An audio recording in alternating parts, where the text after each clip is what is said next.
Good afternoon, tere päevast. Ja enne kohvipausi rohkem slaide kui aega, aga teeme oma parima. Niisiis, hästi lühidalt sellest, et mida me vaatasime ja oluline on siinjuures vist öelda seda, et lähtusime eelmisel aastal siis juba eelselekteeritud 2 piirkonnast, Lüganuse vallast ja Viru-Nigula vallast. Et ma saan aru, et täna on olnud juttu ka sellest, et riik hindab need teemad ka uuesti üle, aga tollel hetkel oli see teada, ehk siis lähtusime nendest asukohtadest. Ja vaatasime siis tegelikult seda, et mis siis võiks kohalikele omavalitsustele mõjuda ja kaasneda sellega, kui sinna siis väikereaktorid paigaldada. Ühesõnaga, uurimisküsimuseks ja eesmärgiks oligi selgitada siis välja, et mis siis võiks juhtuda sellele samale asukohajärgsele omavalitsusele, kui sinna siis väikereaktorid rajada. Selleks siis vaadata, et mis selle olukord on täna, mis võiks juhtuda nende omavalitsustega, kui neid väikereaktoreid ei tule sinna ja mis siis juhtuks, kui need sinna tuleksid. Ehk siis võrrelda siis 2 põhimõtteliselt erinevat stsenaariumit. Ehk siis võrdlesimegi seda, et mis siis saab, kui neid ei tule ja mis saab siis, kui need tulevad. Ja algandmed siis saime Fermi Energialt, ehk siis rääkisime 2 300 megavatisest reaktorist ja eeldused siis tegelikult mõlema omavalitsuse puhul olid samad, sest reaktorid, mis sinna rajatakse, oleksid olemuslikult ühesugused, ehk siis erinevus saab tulla nende 2 omavalitsuse algpositsioonist. Ja taandasime need näitajad ikkagi väga suuresti elanike arvule ja siis muutustele omavalitsuste eelarvetes. Sest Eestis, ma ei tea, kui palju te teate, kuidas omavalitsuse eelarve Eestis kujuneb, aga see on väga tugevalt seotud siis füüsilise isiku tulumaksuga. Ehk siis konkreetselt elanike arvuga ja sellega, kui palju elanikke on siis ühte või teise omavalitsuse sisse registreeritud. Ehk siis rahvastikuregister on tegelikult see koht, mille alusel siis raha arvustatakse. Teatavad eeldused. Ehk siis seesama 2035 peaks algama tootmine, tööliste arv, töökohti rajatavas jaamas, kui palju neid võiks olla, ja siis ka samamoodi Fermi Energia poolt välja käidud esialgsed väärtuspakkumised asukohajärgsetele omavalitsustele, konkreetselt energia tootmisest tulenev raha, ja lisaks siis ka otsetoetus teatava protsendina siis rajamismaksumusest. Kasutasime siis eelduseid ja vaatame 2 sõna rahvastikust, ehk siis mis on täna Lüganuse valla puhul kuni tänaseni juhtunud, nagu näha on ta langevas joones ilusasti allapoole tulnud. Ei ole mitte midagi erinevat üle paljude teiste omavalitsuste, mis puudutab Eestist. Ja tegime ka rahvastikuprognoosi tulevikuks aastani 2040, et kontrollisin paar päeva tagasi üle, et see prognoos on olnud vähemalt siiamaani suhteliselt täpne, et jaanuari alguses oli 8201 inimest elas Lüganuse vallas selle aasta seisuga. Ehk et muidugi 1 aasta pealt ei ole võimalik mingisugust väga suurt põhjapanevat järeldust teha, aga ka siiamaani läheb see enam-vähem nagu paika. Võib-olla oluline on öelda siia juurde veel see, et miks on 2 tulpa, et tasub vaadata seda B-tulpa ehk seda rohelist, mis on meie hinnangul tõenäolisem, ehk siis arvestame rändemustrit nii sooliselt kui vanuseliselt siis diferentseeritud. Et sinine näitab puhast demograafiat, ehk siis ta on elimineerinud mudelist rände kui sellise. Aga ta on referentsstsenaarium. Viru-Nigula puhul on see pilt enam-vähem sarnane, ehk siis lihtsalt elanike absoluutnumber natukene väiksem ja samamoodi siin 5600 tuuri neid täna on. Ja samamoodi tegime ka siin siis prognoosi ja ka siin on tegelikult need numbrid praegusel hetkel suhteliselt täppi läinud, et selle aasta 1. jaanuaril oli sisse registreeritud 5609 inimest. Ehk et taaskordselt selline suhteliselt ikkagi väike omavalitsus rahvastikult. Ja panime need siis kokku ühte tabelisse Ja võib-olla, mis on oluline nagu kõiki neid numbreid lahti seletada, mitte hakata võib-olla, aga kui me vaatame nagu suhtarve, siis Viru-Nigula näitajad on pisut paremad kui Lüganuse valla omad, ehk siis, et kõrgem keskmine brutotulu, suurem ettevõtlusaktiivsus, väiksem töötuse määr ja nii edasi. Ehk siis, ja ka rahvastik on kahanenud mõne protsendipunkti võrra aeglasemalt. Ja võib-olla, mis on võib-olla eelarve kontekstis, mis on võib-olla veel oluline, on see, et põhitegevuse tulude maht on kasvanud Viru-Nigulas 2 korda kiiremini kui Lüganuse vallas. Et see on võib-olla siis selline kõige suurem eristuv faktor nende puhul. Et see on siis tegelikult see tänane pilt, mis nendes omavalitsustes siis valitseb. Kui me nüüd siis võtame selle stsenaariumi, ehk siis, et realiseerub see sama rahvastikuprognoos, et mida see siis nagu teeks Lüganuse vallale, siis aastaks 2030 tiksub elanikkond kuskil 6700-ni ja kuna tööealine elanikkond väheneb suhteliselt kiiremini kui kogu rahvastik, siis see tähendab kuskil tulumaksu laekumise vähenemist aastas umbes 1,2 miljoni euro võrra. Arvestades, et Lüganuse valla aastaeelarve põhitegevuse tulude maht on umbes 11 miljonit eurot, siis kui me sealt miljoni maha kaksame, siis ei ole tore. Ja 10 aastat hiljem on siis veel selline 1000-1200 inimest sealt ära läinud, kadunud, kes on surnud, kes on läinud ja eelarve defitsiit siis -2 miljonit eurot. Ehk siis suhteliselt suur osakaal. Ja loomulikult nõudlus avalike erateenuste järgi väheneb, ehk siis lasteaias laste arv kuskil kolmandiku võrra ja põhikoolieas laste arv kuskil poole võrra. Ehk siis, et kui täna on koolikohti üle, siis tulevikus on oluliselt rohkem neid üle. Tööhõive määra ilmselt ei muutu, sellepärast, et kuigi me küll vaatasime seda niinimetatud õiglase üleminekufondi temaatikat, siis need arengud on selleks ajaks, kui tuumajaam seal toimima hakkaks, peaksid olema lõppenud ajaliselt.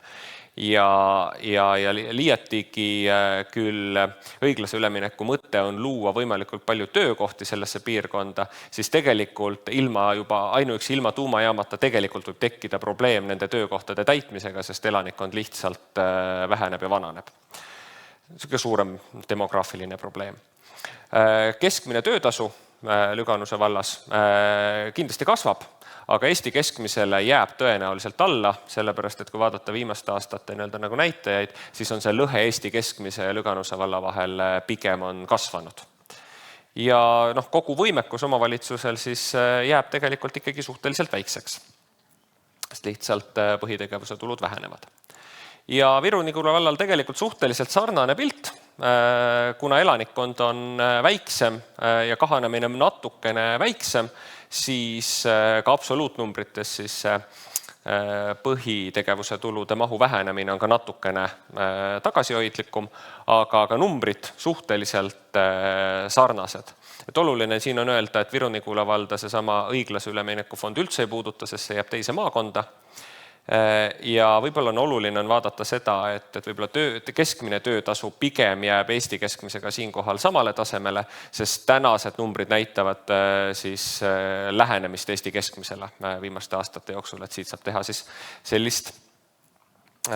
sellist järeldust.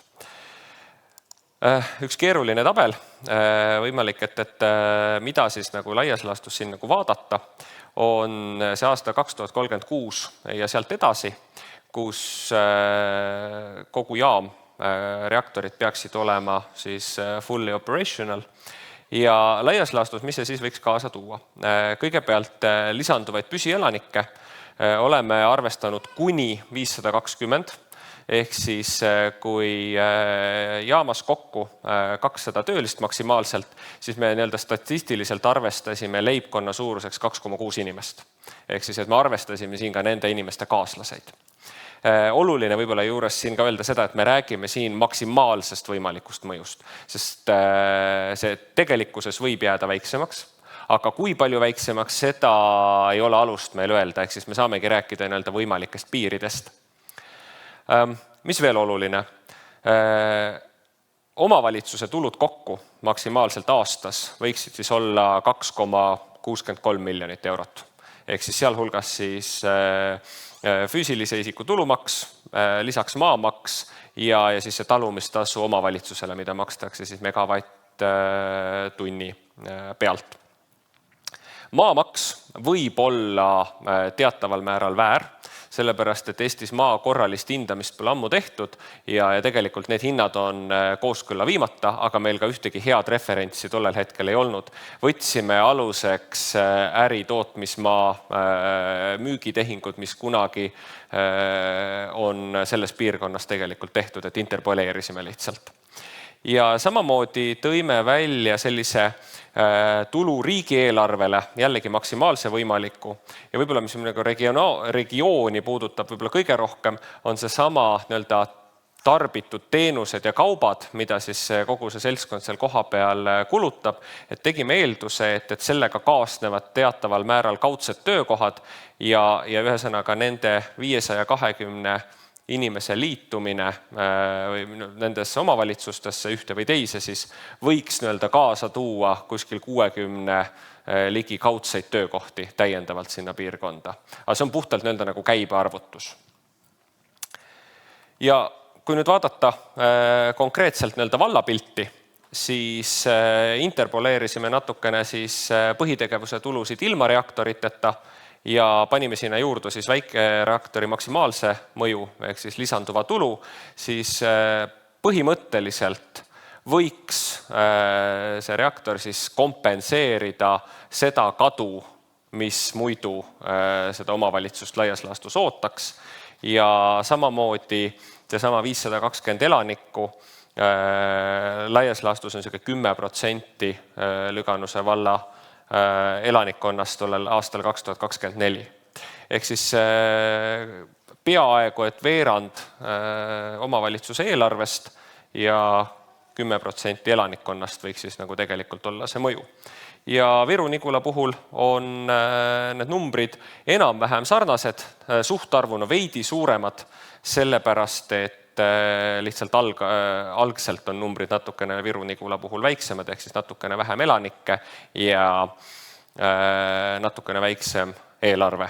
Aga laias laastus kuskil osakaal eelarvest 2040 võiks olla siis selle väikereaktori panus sinna kuskil 25-26%.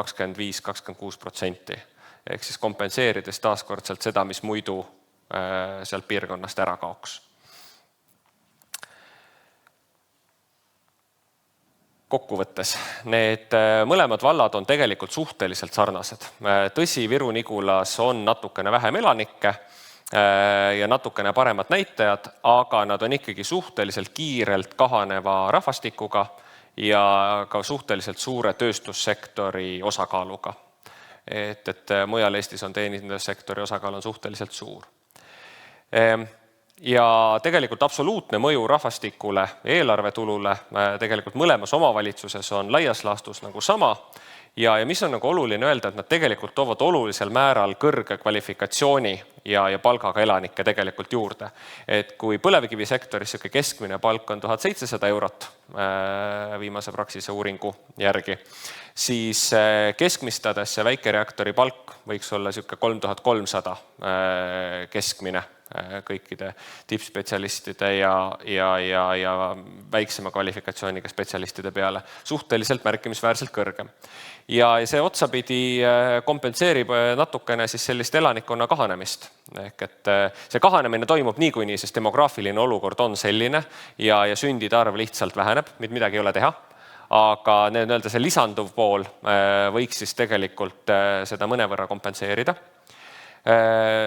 Omavalitsuste tulubaasi on panus ligi veerand, ehk siis suurusjärgus 2,4-2,5 miljonit. Ja oluline on ka võib-olla märkida veel seda otsetoetusena makstavat panust omavalitsuse eelarvesse, mis on praktiliselt ühe aasta eelarvetulud. Ehk siis, et arvestades seda, et muidu peaks omavalitsus kulutama päris palju aega, et mingisuguseid olulisi investeeringuid teha, siis selle ühekordse panusega saaks päris mitu asja ühe korraga iseenesest nagu korda.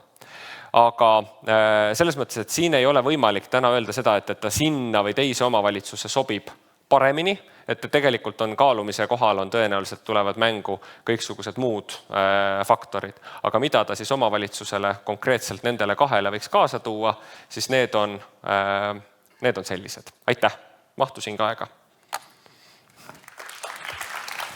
Aitäh, täpselt ajas, seda juhtub harva.